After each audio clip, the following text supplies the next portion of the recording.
My name is Stefany Medellin. I'm a graduate student at the University of Guanajuato, and today I'm going to talk about quick simulations for a scalar dark matter model. I've been doing this work with my advisors, Luis Ureña and Alma Gonzalez. As we know, there are alternatives to the standard cosmological model lambda CDM. Some of them can be modifications to the dark matter or dark energy. But we can also find models with modifications to the general relativity. In this work, we use the proposal of dark matter as a scalar field. In this model, the dark matter is a very light particle with a mass around 10 to the minus 22 eVs that behaves like a classic wave. And we consider two cases. The free case, also known as fuzzy dark matter, that has a quadratic potential, and the potential case where the scalar field has an action-like potential. There are several astrophysical constraints for the fuzzy particle mass, and here we can see a summary for some works where the allowed region for each work is colored. Our motivation for studying this model is that one of his main features is a cutoff in the linear mass-power spectrum, and this characteristic feature can be reflected in the formation of a structure in the universe, and in some astrophysical observables as Lyman alpha, satellite galaxies, and the mass-power spectrum. In the past, the data have excluded different models and put limits to some parameters. As we can see in the figures, on the left, we have the linear mass-power spectrum at redshift 0. They show data of different surveys and compare theoretical expectation for the lambda CDM model that appears as a black line. On the right, we have the linear mass-power spectrum for the scalar field dark matter. With mass of the 10 to the minus 23 eVs, here we can see the cutoff at small scales and, in some cases, an excess of power in contrast to the cold dark matter. When the parameter lambda is equal to 0, we have the free case.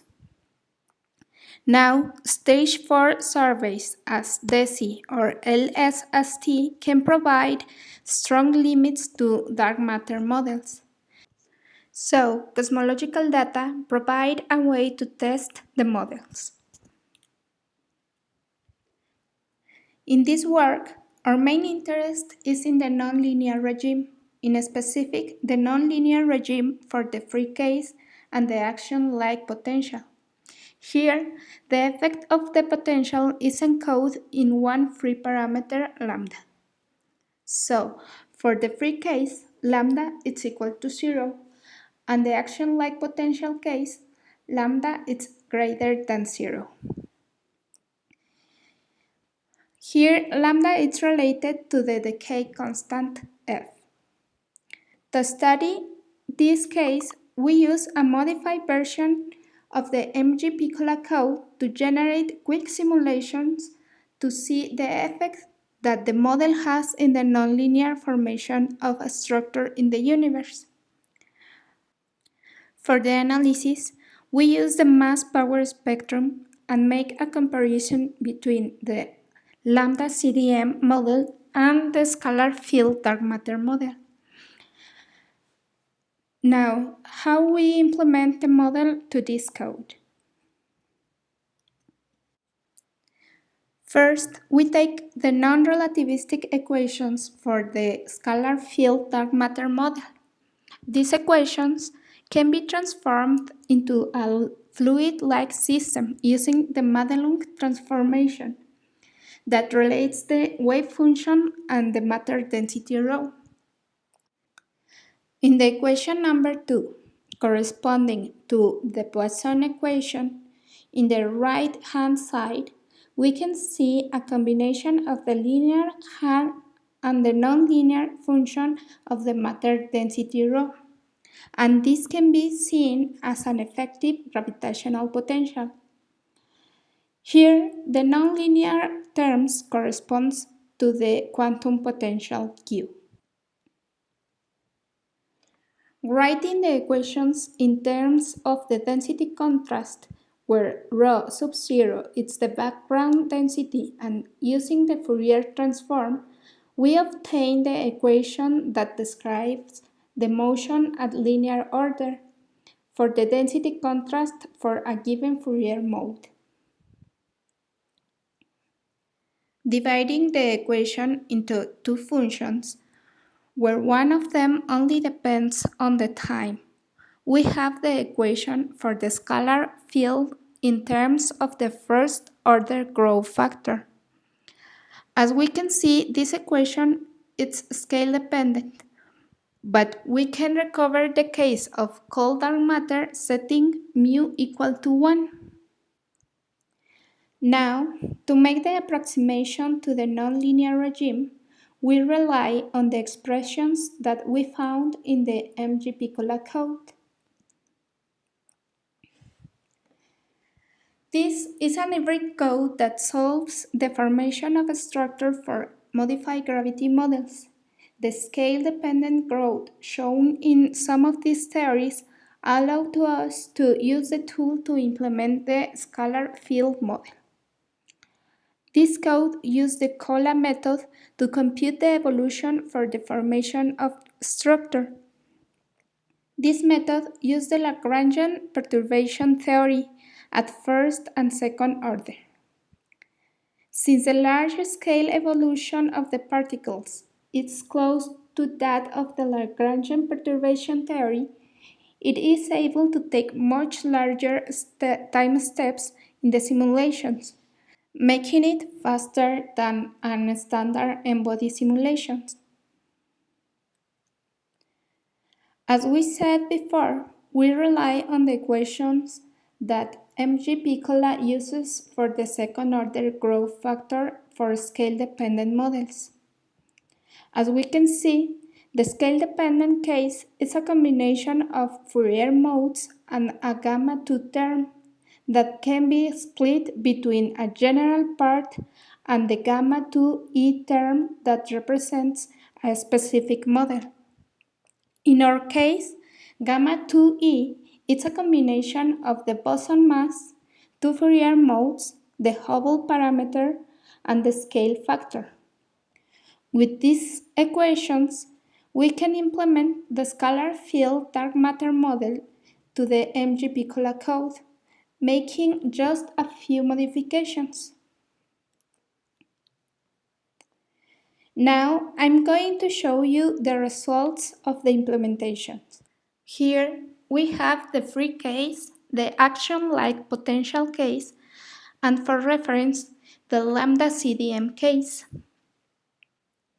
We call CIC to the one that corresponds to a typical cold dark matter simulation with a cold initial condition, FIC plus QP to the simulation that corresponds to the free case with a fuzzy initial condition that is encoded in the parameter lambda equal to 0.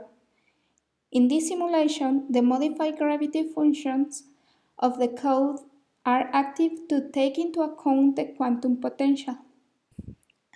And finally, the EIC plus QP simulation corresponds to the extreme case with an action-like potential encoded in the parameter lambda equal to 8 to the 4, and with the modified gravity functions active to take into account the quantum potential too.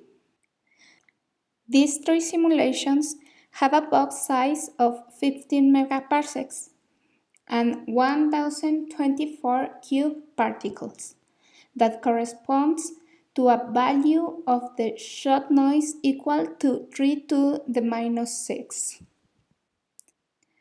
The mass of the boson for these three simulations is 10 to the minus 23 eVs. Even when this mass has been excluded for the observations, we use this parameter to enhance the effects of the quantum terms and as a proof of concept. The results for these simulations are these.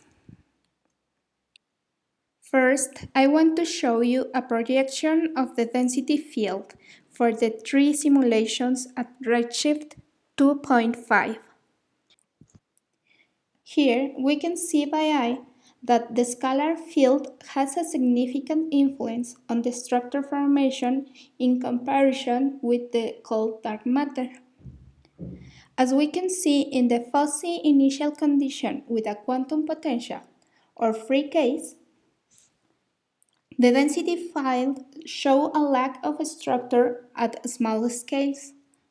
On the other hand, the extreme case shows more structure in contrast with the cold initial condition simulation. So, we expect differences between the three cases in our analysis. And for this, we use the mass power spectrum. So, the results are as follows. Here we have the fuzzy initial condition with the quantum potential simulation in contrast with the cold initial condition simulation. The green lines corresponds to the initial condition for a redshift 30 for each model. In gray, we put two lines for reference. The vertical line represents the scale of the shot noise, and the other line is the linear mass power spectrum for a Boltzmann code that was used to generate the initial condition. Here we can see how the initial condition that was generated in the MG-Piccola code shows the cutoff at small scales, but smoothing the oscillations when we compare with the linear power spectrum. The evolution of the systems shows that even when we have the characteristic cutoff at high redshift, when the system evolved to a low redshift, this characteristic feature of the linear power spectrum vanishes and starts to approach to the cold initial condition simulation. On the bottom panel, we see the difference between the two simulations and how this difference decreases at lower redshift. But even when this difference is decreasing with the redshift, at a redshift of 2.5, this difference is still at around 25%.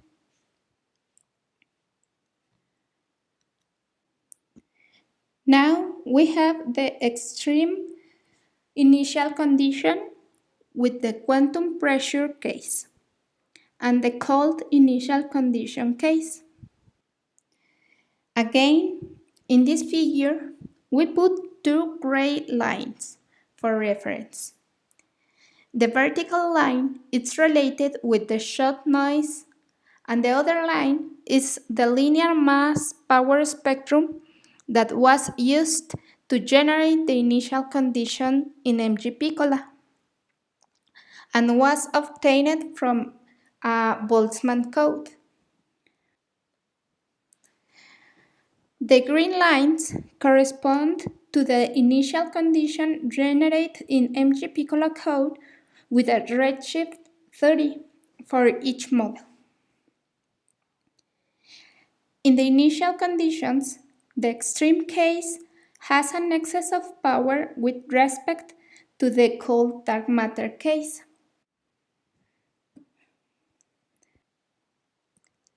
Here, we can see too that the initial condition that was generated from MG-Piccola has an excess of power around 7 megaparsec inverse. in comparison with the linear spectrum. But this can be attributed to an earlier action of the second growth factor.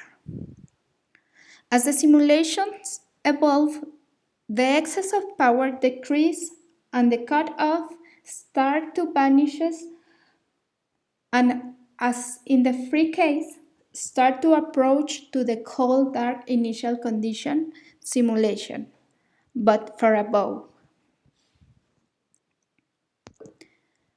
So, in conclusion, we implement the Scalar Field Dark Matter model to the MG-Piccola code. With a few modifications, we obtain a tool that is able to solve the structure formation for this model.